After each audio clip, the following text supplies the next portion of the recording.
Hey everybody, this is GGB Goes Puppers, and I am in deep trouble, my dudes. I have to get the biggest upset of the day right today, or any dare in the comment section makes me do it. To remind everyone, I'm picking an upset a day. If I get to 4 points, which I'll go over my point system. If I don't get to 4 points, then I have to do a dare written in the comments section. So, I mean, I'd put some dares in the comments section below if I were you people, because I'm in some serious, deep trouble. But I'm going to hope it doesn't come to that. I really don't want to do a dare, but, you know, I might have to with the way things are going for me this week. And fortunate. But let's start off with what happened in really all these different conferences today. Yeah, many of you know, Wisconsin played Illinois today and lost. Illinois stayed in second place. Now Purdue played Northwestern today. Northwestern lost, which bumped them down to next to last, 13th place in the Big Ten, and let Purdue stay where they are. Now, I was in a serious game today, but we'll go over that soon. Texas dropped from 2 to 5 today, a pretty huge, significant drop. This team has lost, 3 straight? Yeah, it's not doing well. Technically, this is a double overtime loss. I don't 100% blame Texas for this one. It was a very close, hard-fought game against Oklahoma State, but still, I think Texas needed to pull that one off. But good thing for West Virginia, they were able to beat Kansas, who's slumping right now, who's not doing great. Texas Tech was able to hang on against Kansas State, although it was closer than I would think at times, and then Oklahoma did the same thing. But West Virginia is now in second place, so good for West Virginia. In the SEC, on the other hand, we had a pretty huge upset. Missouri was able to beat Alabama, although they really tried to blow it at the end of the game, having a 22-point lead and kind of tossing it away. Only ended up winning this game by 3 points, so just pointing out to the fact that Alabama still almost won down by almost 22 points with 6 minutes left, so insane chain of events for Alabama. Outscored them 21-4, I'm pretty sure, which is why the 4 points was the reason Missouri won. But Tennessee was able to hold out against Kentucky. Again, dropped Kentucky very far down the list. But Tennessee rose to third place thanks to that win. So all's well that ends well for Tennessee, although it was close at times with Kentucky. Big game was Ole Miss versus Auburn today. Pretty huge game. Went into overtime with a very good shot in overtime that got Ole Miss the win. Auburn came back from 5 points with only a minute left, or 30 seconds left, really. It was a very closely contested matchup. Auburn was able to tie the game, and then boom, just like that, with 0.2 seconds left, Ole Miss took a very hard shot to win that game. So Ole Miss is starting to look relatively good. And there are some teams that I think are pretty hot right now, like Georgia and Ole Miss, that are in the middle of the SEC that I would really like to not face if I was an SEC team. Georgia's a really tough team, so is Ole Miss. Ole Miss next week does have some tough opponents, having to play number 8 team Missouri, but they did beat Tennessee last week, so who knows if they are going to be able to pull that off. So they still have to play Missouri twice this year, but the other games should be easy victories against South Carolina, Mississippi State, Vanderbilt, and Kentucky. On the other hand, Georgia, another team I think is very hot. They play Alabama next week on Saturday, so a week from today. They also have to play Missouri, Florida, and LSU with Tennessee left. So they have a very tough schedule to end out the year, but if they win some of those, I really feel like they should be a contender for the playoffs, just straight up. In Missouri Valley, Drake tried to make that close against Valparaiso, but Valparaiso was unable to pull it off, which kept Drake in first place in Valparaiso, where they are as well.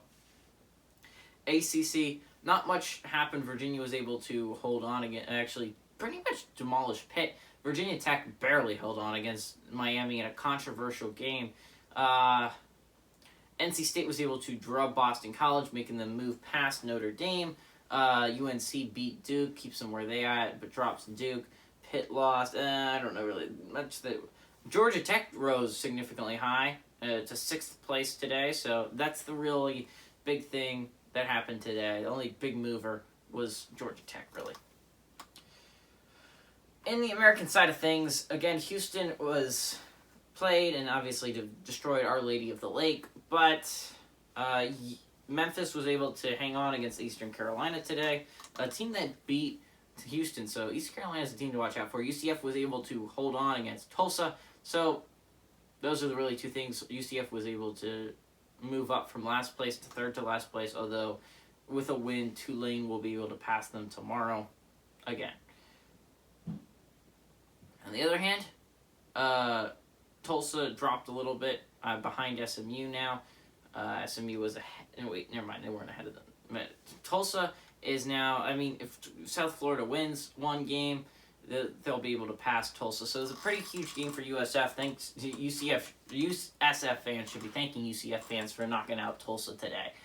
That's really all that happened in the American. The Big East, no huge switch-ups really other than Seton Hall past UConn. That was the only kind of move. St. John's, though. I would like to talk about how hot St. John's is right now. Winning 6 in a row. Very tough team. I would not want to face them right now if I was any Big East team. Creighton was able to beat Marquette, although sometimes it didn't look like it was going to happen. But Marquette fell, so did Providence, so I don't know. So nothing really happened in the Big East, really, except for Seton Hall moving past UConn with a win. Now, Pac-12, on the other hand, a significant switch-up at the top of the Pac-12. USC was able to pass UCLA for first place. I'm sorry. That was weird. USC was able to pass UCLA for first place in the Pac-12. Whoa! Natalie, calm down. She does not like USC. But let's go over the 3 teams with ranked teams in them today. Let's go first at 11 o'clock. We have in the Big Ten, number 8, Iowa traveling to Indiana. Now, the Hawkeyes, I thought were going to be the team to beat this year in the Big Ten, but on the other hand, it's not turning out the way they would want it to, really, for the Big Ten. Now, Iowa was expected to win the Big Ten this year. I think a lot of people expected it. Everyone really expected Iowa, Illinois, and Wisconsin to be the top. Michigan and Ohio State are teams that really came out of nowhere. That really surprised me this year. Michigan and Ohio State are legitimate contenders to be Final Four material. Very good basketball teams. I kind of expected Illinois, Iowa, and Purdue to be good, although Iowa's hit a slump recently that I didn't really expect, nor am enjoying. But right now, Indiana beat them last week. I don't know if Indiana's going to be able to beat them this week, though, because I don't know. Iowa kind of needs this win, but so does Indiana. They've lost 2 straight. They're sitting at 9-8 right now. They're off in a lot of people's predictions. It depends on who you're looking at, if they're in or out. A win today would go far for that tournament resume, though. At 1:30, we have Georgetown traveling to number 3 Villanova. Actually, dang it. I don't know what is wrong with me today. I didn't go over what happens with a win and a loss for each team. Now, if Iowa was to win this game, they move to 8-4. Does not move out of 4th place. They stay in 4th place with an 8-4 record. Now, with a loss, Indiana would drop to 4-7, and that would cause them to fall below Minnesota. They are currently in 8th place. That would drop them to 9th place behind Minnesota, but right ahead of Penn State, although they would all have the same in-conference record. Now, an Iowa loss would drop them, and I mean really drop them. We're talking about 4th place Iowa. They would fall 5th, 6th, 7th. We would be seeing...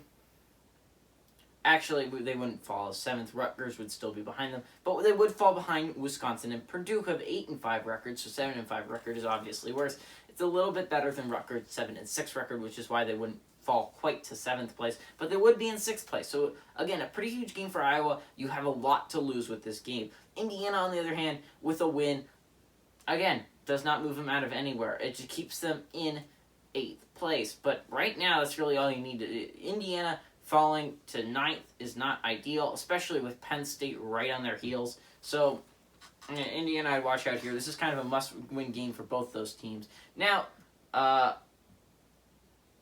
in the Big East, we have at 1:30 Georgetown traveling to number 3 Villanova. And I say this, but nothing's going to change today in the Big East.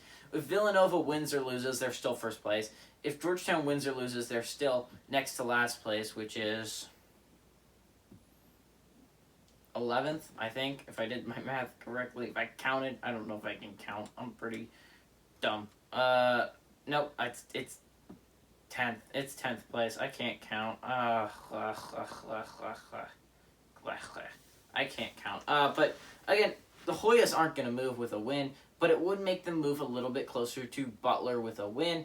Now, on the other hand, you have Villanova, who with a loss would be at a 75% win percentage, and Creighton would have a 71-point-something win percentage.